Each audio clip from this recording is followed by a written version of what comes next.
घटात राम दिसला पाहिजे. आणि ही वृत्ती हो नानीच्या बाबांची. नानीच्या बाबां स्वामी विवेकानंदांकडे जे ज्ञान होतं त्या ज्ञानाचा वसा नानीच्या स्वामीजींकडे. हे तुम्हाला पटो न पटो मला घेणं देणं नाही. साधूचा जर तुम्हाला आदर करता येत नसेल तर अनादर करू नका. साधू बद्दल तुम्हाला चांगलं बोलता येत नसेल तर बोलू नका, पण वाईट सुद्धा बोलू नका. साधूने आशीर्वाद दिला तर कल्याण होतं, साधूने सहज शाप दिला तर त्याचा पूर्ण कुळाचं वाटोळं होतं महाराज. म्हणून तुम्हाला जाताना एक सांगतो, नानीचे बाबा हे रामानंदाचार्य आहेत.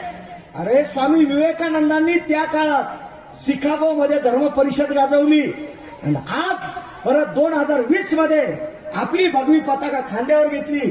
विमानाने आउट ऑफ कंट्री शिकागोला गेले आणि स्वामी विवेकानंदानंतर परत धर्म परिषद गाजवणारे आपल्या महाराष्ट्रातले नानीचे बाबा आहेत.